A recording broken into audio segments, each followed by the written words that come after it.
رشتے آسمان پر طے ہوتے ہیں. جب وہ آسمان پر طے ہوتے ہیں تو پھر یہ جو ہم رشتوں کے لیے کوشش کرتے ہیں، اور اس میں ظاہر ہے کہ جو کنسیڈریشنز ہوتی ہیں وہ عام طور پر ظاہری ہی ہوتی ہیں چیزیں، اور وہ جو ظاہری چیزیں ہوتی ہیں اپیرنس وغیرہ کی، اگر وہی سب سے افیکٹو ہیں تو پھر یہ آسمان پر کیا طے ہوتا ہے. دیکھیں، ایک بات تو یہ کہ رشتے آسمان پر طے ہوتے ہیں کا اگر کوئی مطلب ہے، اول تو یہ اسٹیٹمنٹ کہاں سے آئی ہے، پہلے تو یہ سوال پیدا ہونا چاہیے. یہ آسمان سے آئی ہے یا یہ کوئی زمینی اسٹیٹمنٹ ہے؟ میں نے اس کو قرآن میں کہیں نہیں پایا، میں نے اس کو حدیث میں کہیں نہیں پایا. میں سمجھتا ہوں کہ یہ جس نے اسٹیٹمنٹ اس طرح کی بیان کی ہے وہ در حقیقت اس اصول کی روشنی میں کی ہے کہ سبھی کچھ وہیں طے ہوتا ہے. یعنی جو کچھ بھی اس دنیا میں ہو رہا ہے اللہ تعالیٰ کو پہلے سے معلوم ہے. میں جو آپ کے سامنے اس وقت تقریر فرما رہا ہوں یہ بھی پہلے سے طے ہو چکی ہے، یعنی اللہ کے علم میں یہ پہلے سے ہے. لیکن اس کا یہ ہرگز مطلب نہیں ہے کہ آپ رشتوں کے طے کرنے میں اپنے ذہن کو استعمال نہ کریں، تحقیق نہ کریں، پوری طرح سے چھان پھٹک جو ہونی چاہیے جتنا ایک ممکن ہے وہ نہ کریں. نہیں، آپ کو پورا اختیار ہے. ورنہ تو آپ یہ دیکھیے کہ دولہا اور دلہن سے جو پوچھا جاتا ہے کہ آپ کو یہ منظور ہے یا نہیں، اس کی کوئی حیثیت نہیں ہونی چاہیے. آسمان سے فیصلہ آ چکا ہے اور آپ کو اس مرد سے شادی کرنی ہے، یہ اسٹیٹمنٹ ہونی چاہیے. نہیں، آپ سے پوچھا جاتا ہے.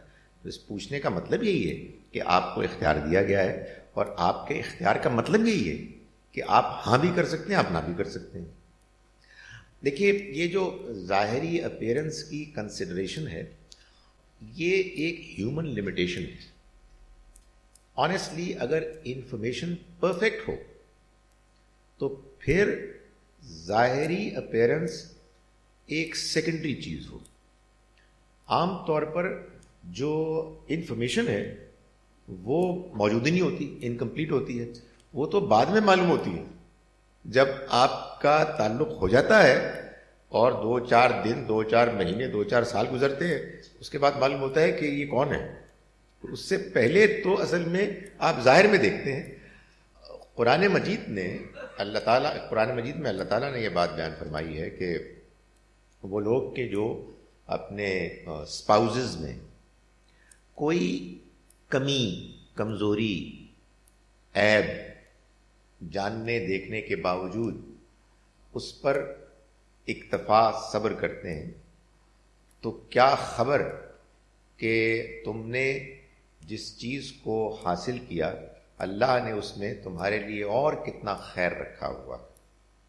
اس کا یہ ہرگز مطلب نہیں ہے کہ میں یہ کہہ رہا ہوں کہ آپ لازماً اپنی میرٹل لائف میں سفر کریں.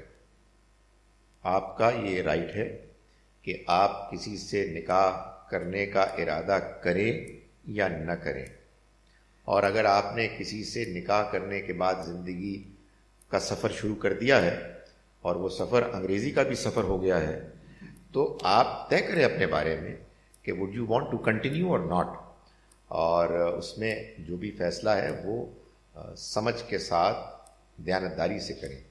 البتہ قرآن مجید کے اس بیان سے معلوم ہوتا ہے کہ جنرلی اسپیکنگ اگر آپ کو اپنے اسپاؤز میں کہیں کوئی کمی، کوئی لیک کرتی ہوئی چیز نظر آ رہی ہے اور اس میں آپ اس کو بہت زیادہ ایشو نہیں بنا رہے، تو آپ کو نہیں معلوم ہے کہ کچھ چیزوں کی کمی اللہ کی طرف سے بہت سے دوسرے خیر کا ذریعہ بن جائے.